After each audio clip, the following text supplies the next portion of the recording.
ചെന്നൈ വന്നിട്ട് നമ്മളിന്ന് രണ്ടാമത്തെ ദിവസമാണ് കേട്ടോ. വന്നതിന് ഒരൊറ്റ ഉദ്ദേശമേ ഉള്ളത്, ഈ രണ്ടാൾക്കാരെ കാണാൻ വേണ്ടിയിട്ട് മാത്രമാണ് ചെന്നൈ വന്നത്. ഏട്ടന് അവരെ കല്യാണത്തിന് വരാൻ പറ്റാത്ത സങ്കടം നമ്മൾ ഇവിടെ വന്ന് തീർക്കാമെന്ന് വിചാരിച്ചു കേട്ടോ. അങ്ങനെ അവരെയും കൊണ്ട് നേരെ ആദ്യം വിട്ടത് വടപളനിക്കായിരുന്നു. ചെന്നൈയിലെ പ്രസിദ്ധമായ അമ്പലങ്ങളിൽ ഒന്നായിരുന്നു വടപളനി. കേരളം വിട്ടാൽ തന്നെ അമ്പലങ്ങളൊക്കെ ഒരു പ്രത്യേകത ഭംഗിയാണ് കേട്ടോ.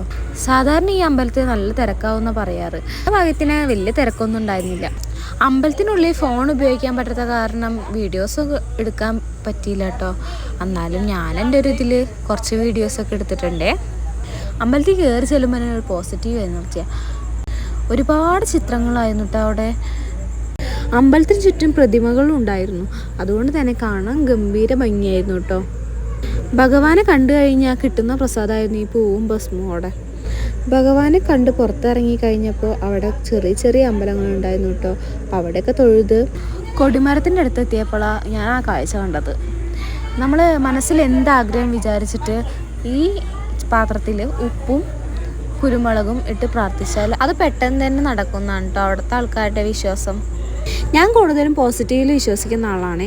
അവിടെ ഓരോരുത്തർ തൊഴുന്നുകൊണ്ട് കല്ലൂസും അവരെ പോലെ പോയി തൊഴുതു കേട്ടോ. പിന്നെ അവിടെ നിന്ന് കിട്ടിയൊരു പ്രസാദം, പുറത്തുനിന്ന് കിട്ടിയ പ്രസാദമായിരുന്നു അത്.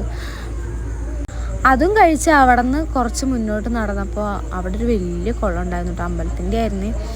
അപ്പോൾ അതും കണ്ട് നമ്മൾ അത് നല്ലൊരു പ്രത്യേക ഭംഗി ഉണ്ടായിരുന്നു കേട്ടോ കാണാൻ. പിന്നെ ഞങ്ങൾ അവിടെ നിന്ന് കുറച്ച് ഫോട്ടോസും വീഡിയോസൊക്കെ എടുത്ത് കഴിഞ്ഞിട്ട് അവിടെ നിന്ന് ഇറങ്ങാൻ നിൽക്കുമായിരുന്നു കേട്ടോ. അപ്പോൾ പിന്നെ അടുത്ത ചെന്നൈയിലെ വിശേഷങ്ങളുമായി അടുത്ത വീഡിയോയിൽ കാണാം. ബൈ.